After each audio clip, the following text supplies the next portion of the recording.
Hello, scholars. Welcome to Learning with Miss Andy. Today, we're going to learn about finding the theme in a story. So what is theme? Pause the video to discuss what you think theme is. If you said the theme is the central message or the theme is the lesson in the story, you're on the right track. And if you couldn't think of anything, that's okay too. After all, that's what we're here for today. The theme in the story is the big idea or underlying message that the author wants you to understand.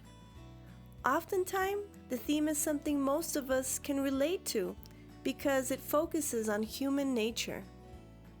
Think of the theme as the message or lesson the author wants you to be aware of after reading a story.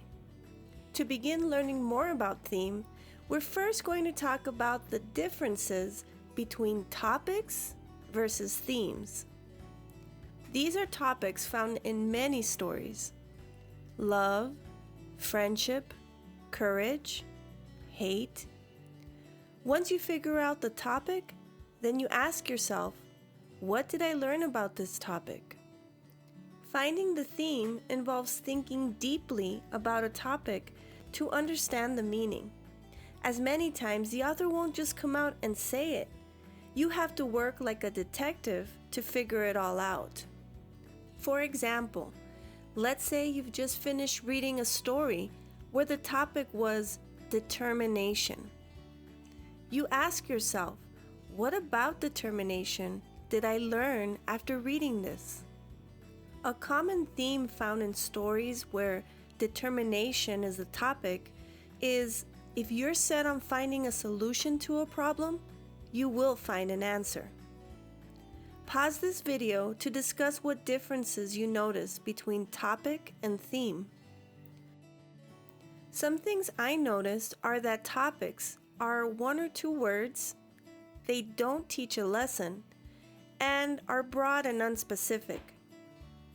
Themes, on the other hand, are complete thoughts or sentences. They're expressions of the author's opinion about a topic, and they provide readers with a deeper meaning or lesson. Listen to this story featuring my dog, Biscuit. Biscuit, the feisty little mini schnauzer, had one unwavering dislike in life: cows. Every time the herd meandered near her home, seeking the lush pasture to graze, Biscuit's senses would go haywire. The moment the scent of the cows reached her nostrils, she would abandon whatever she was doing and race to the pasture. With a fierce bark, she'd announce her presence as if to say, "This is my territory and you're not welcome." She would yip and yap, barking so relentlessly that soon her voice would turn raspy, then hoarse, until only a faint whimper or a dry yelp escaped her mouth. The cows, however, paid her no mind. They were far too busy munching on the sweet green grass, content in their peaceful grazing. Biscuit's furious protests were little more than an annoying background noise to them. But that all changed one sunny afternoon. Bartholomew, the young bull calf, had just settled into the soft spring grass. The air was warm and the pasture was full of life as the cows lazily chewed their meals. Bartholomew was savoring the fresh dewy grass when suddenly, from the pasture home, came the unmistakable sound of Biscuit's furious barking. Her high-pitched yapping echoed through the air, the sound bouncing off the hills as she charged straight for Bartholomew, yipping and snapping around his hooves. She was relentless, determined to make him aware that he was, in her eyes, an intruder. Bartholomew was trying to enjoy his meal, but the piercing yips and yaps were getting to be too much for him. Suddenly, with a deep breath that seemed to fill the entire pasture, he lifted his head and let out a booming moo that echoed for miles. The sound was so powerful, so unexpected, that it silenced Biscuit instantly. She froze, her tail stiff and her ears flattened, taken aback by the sheer force of Bartholomew's bellow. "Why are you barking at me?" Bartholomew asked calmly, lowering his head to nibble at the grass once more. Biscuit blinked, caught off guard. She had never been asked such a question before. I don't know," she stammered, her voice small, a little shaken. "I guess I've always just barked at you. Every time you come near my house, I get so mad." Bartholomew paused, chewing thoughtfully. "But all I'm doing is enjoying this delicious meal on this lovely spring day," he said with a warm, gentle moo. Biscuit looked around at the herd of cows, grazing peacefully in the meadow, completely undisturbed by her previous outburst. They were soaking in the sunshine, chewing the grass with calm contentment. Biscuit's eyes softened as she watched them, realizing for the first time that they weren't there to steal anything from her. They were just living. "I guess I never really thought about why I bark at you," Biscuit admitted, her ears drooping a little. "I always thought you were stealing the grass." She looked down at her paws, feeling a little silly.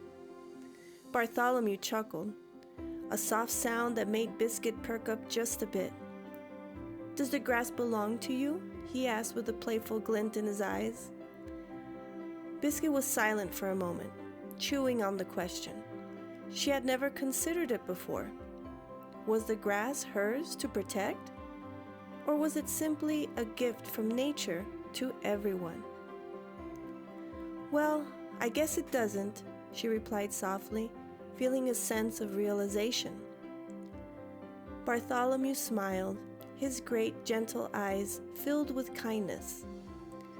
"You know, Biscuit," he said, "sometimes we bark at things because we're afraid they'll take something from us. But maybe, if we take a moment to look around, we'll see that there's enough for everyone." Biscuit's heart softened, and she tilted her head as the world seemed to slow down. For the first time, she understood. The cows weren't enemies. They were simply fellow creatures sharing the beauty of the pasture, just like she was. With a sheepish smile, Biscuit took a step back, her tail wagging cautiously.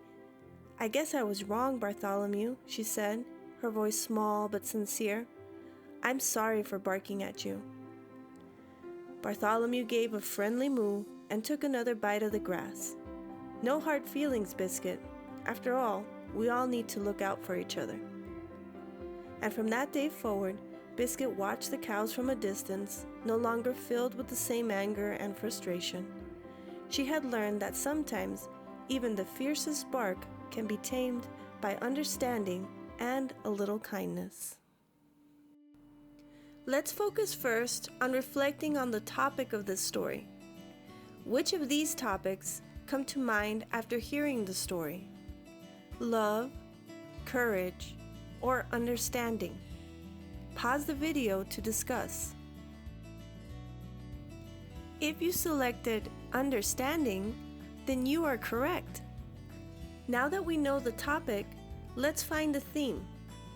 Reflect on the following questions about the story. What do the characters do? What conflicts do the characters face? Do any characters change in the story? What do the characters learn? What about the topic, understanding, does the author want us to learn? Pause the video to discuss these questions and see if you can come up with the theme. Now let's compare our thinking. What I think the theme is that understanding and kindness can lead to unexpected peace. I came to this conclusion by revisiting the text and found that Bartholomew's calm response and gentle questioning ultimately changed Biscuit's behavior and fostered a sense of peace between them. Great job on working with me to find the theme, scholars. You're on your way to becoming theme experts. Thanks for watching, and don't forget to learn more with Miss Andy.